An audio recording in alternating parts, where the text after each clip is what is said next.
सिद्धराम देवजी महाराज की जय। भगवान दास महाराज की जय।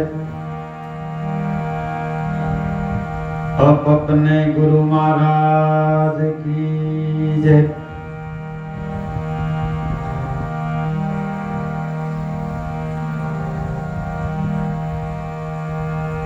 संत सपूत ने तुमड़ा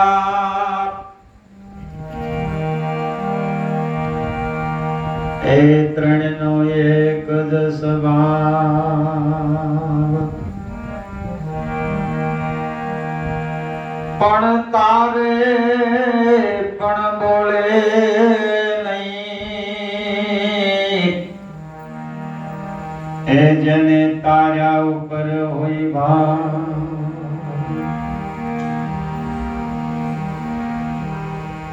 संत सट को लाया विना ने केम रीजे कीर्ता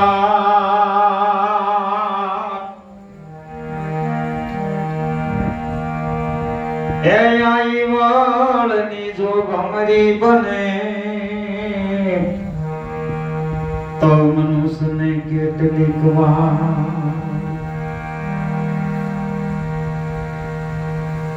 સંત કરાવતે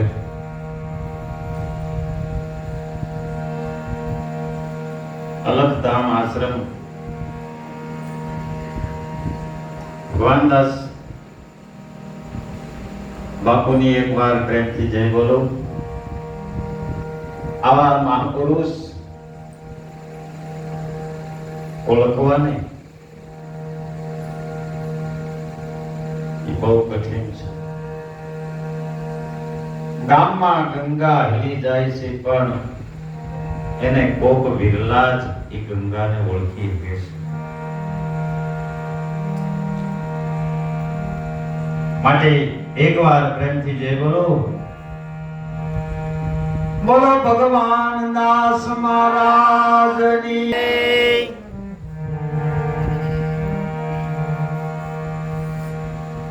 શાંત સપૂત ને તોમડા આ ત્રણનો એક જ સ્વભાવ।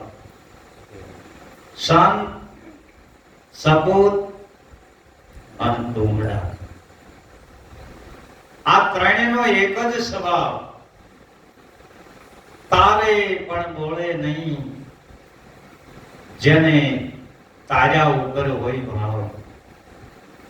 એક શાંત એક સપૂત એટલે મારો પુત્ર હોય ને એની ઉપમા આપી વિચાર તો કરો।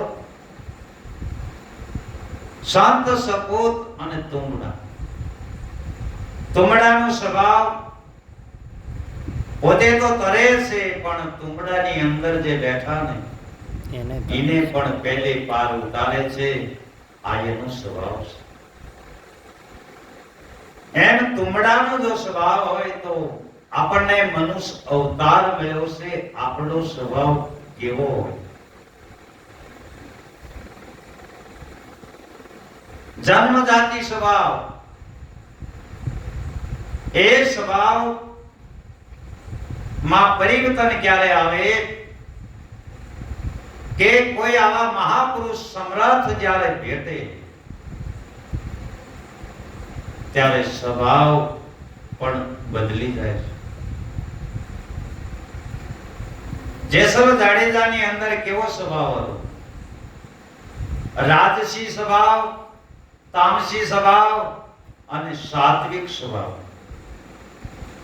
આ ત્રણે અલગ અલગ સ્વભાવ હોય પણ જે રાજસી સ્વભાવ હતો ત્યાં સાત્વિક સ્વભાવ પરિવર્તન।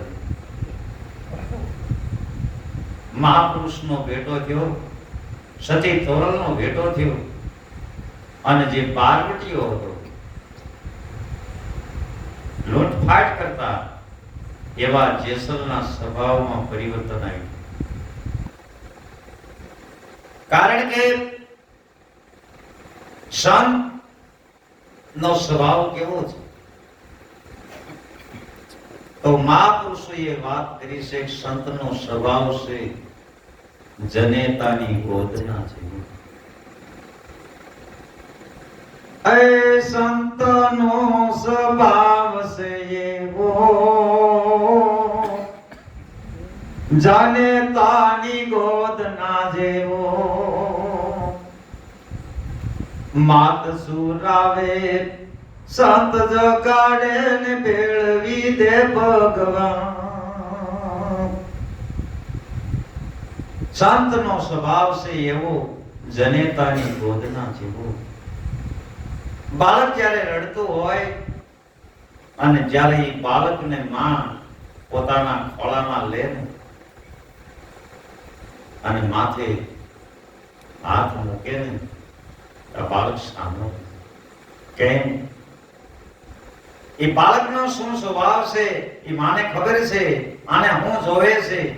એ બાળક ને જે જોતું હોય એ માં એને જ્યારે આપે છે ત્યારે એ બાળક સામે રહી જાય છે. માટે સંત સપૂતને તુંબડા ત્રણનો એક જ સ્વભાવ. તારે પણ બોલે નહીં જેને તાર્યા ઉપર હોય ભાવ. પોતે તરે અને બીજાને તારે. આને સંત કહેવાય. હરિરસ પોતે પીવે અને બીજાને પાય. આચા સંતો એમ ઓળખાય. પોતે હરિરસ પીવે છે અને બીજાને પાય છે. આ આચા સંતના લક્ષણ છે. હરિરસ પોતે પીવે બીજાને પાય. આચા સંતો એમ ઓળખાય. સાગર જેવા દિલડા જેના કદી ન સલકાય. આ ઝેરના ઘૂંટડા પોતે જીરવી જાણે અને અમૃત બીજાને પાય. આચા સંત એમ ઓળખાય. ઝેરના ઘૂંટડા મહાપુરુષોએ પીધા છે અને અમૃત બીજાને પાયું છે. આ જગતના લોકો મહાપુરુષ ન કહેવાના વેણ કદાચ કીધા છે પણ સંતોએ સહન કેટલું કર્યું વિચાર તો કરો.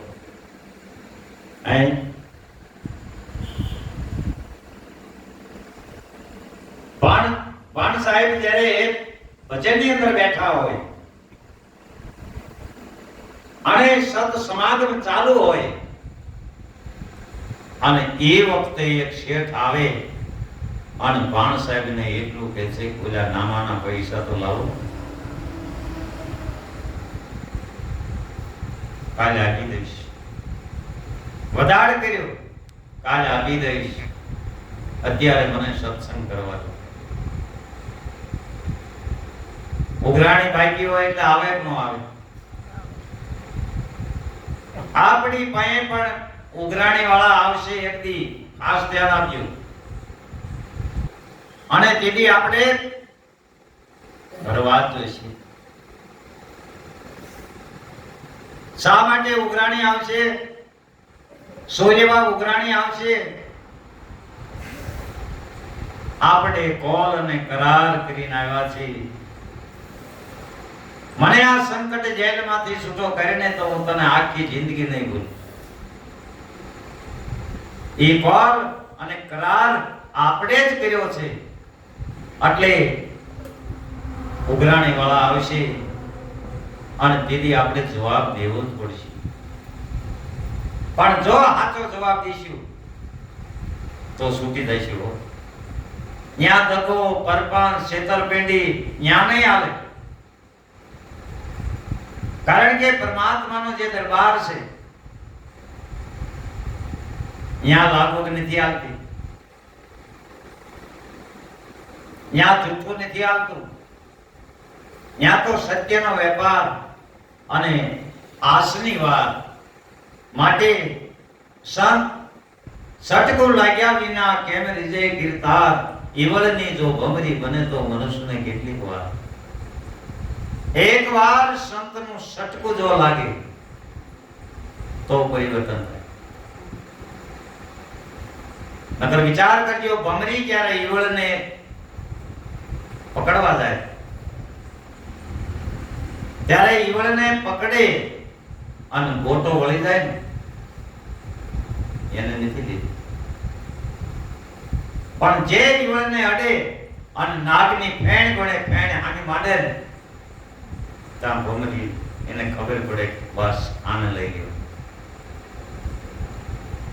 એ લઈ અને ભમરીનું જે દર છે એ દરની અંદર મૂકી અને ભમરી ડંખ મારે અને ઈવળને વેદના થાય અને ભમરીનું સમરણ ચાલુ થાય. હમણાં ભમરી આવશે ડંખ મારશે, હમણાં ભમરી આવશે ડંખ મારશે, એમ કરતા કરતા જ્યારે ભમરીનું સમરણ ચાલુ થઈ ગયું એ જ ઈવળ પોતે ભમર બની. વિચાર તો કરો મહાપુરુષો આ ભમરીના દરે આ બધું જોવા ગયા છે. આ સંતોના અનુભવ છે. એને પાંખું આવે છે અને એ જ ઈવળ ભમરી બને તો ઈવળની જો ભમરી બને તો મનુષ્યને કેટલી વાર. અરે નર કરે એસી કરણી તો નરમાંથી નારાયણ બને. ભગવાન રામ એક રાજાના કુંવર હતા.